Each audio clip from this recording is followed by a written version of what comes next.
And is this a similar scenario then that you're forecasting for the US, as another bank potentially is on the brink of collapse, and then, as you say, regulators manage to sort of plug that hole while another one sprouts on the other side? So elaborate, paint that picture for us. What do you see happening in the US? The U.S. is going to be similar to what is going on in Europe. So the European Central Bank has problems. The banks in Europe have problems. So we're going to see the exact same thing we saw with Credit Suisse and UBS. We're going to see shotgun marriages. Unfortunately, the Wall Street Journal, again, I'm not trying to foment panics. The Wall Street Journal on Friday last week said 186 banks in the U.S., regional banks, are in trouble. So if that's true, which I think it is, it's going to become increasingly difficult for them to stand alone, and there'll be suitors and shotgun marriages is my analysis, my prediction. And, so the question I've been asked is, well, is this intentional?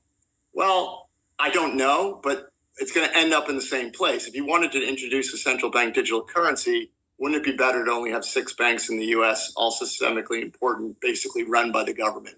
So it may not be a plan, but that's going to be what happens in my analysis. And if it is a plan, well, it's quite an evil plan. But again, I'm not in the room. I think it's beyond their control. And you're saying the end game here then is going to be 5 or 6 major banks, which are then subject to more government control and oversight, effectively nationalizing to some degree the banking sector, which you say paves the way for the central bank digital currency to be implemented. So elaborate on that.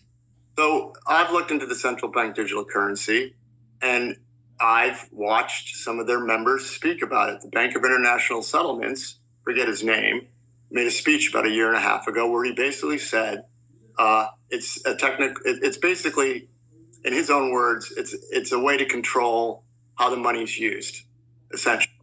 So what does that mean? Well, right now, a $100 bill in your pocket, no one can tell you what to do with it.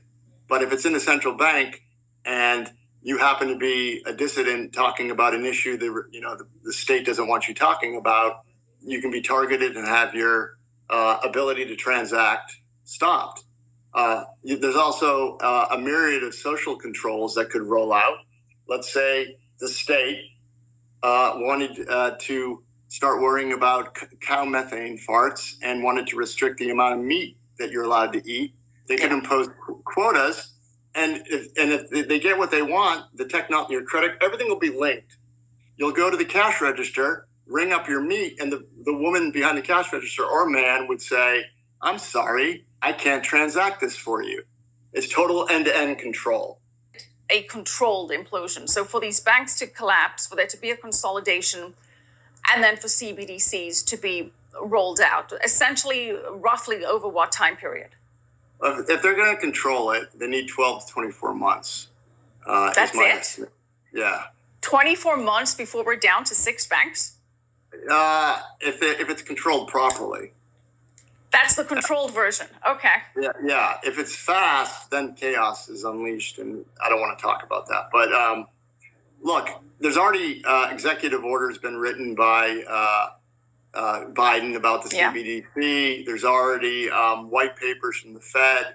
Things are rolling faster than I would have thought. And look, if I was a central banker and I wanted to introduce a central bank digital currency, I would do it at the bottom of a crisis when everyone's begging for relief and everyone's in fear, and then offer the solution.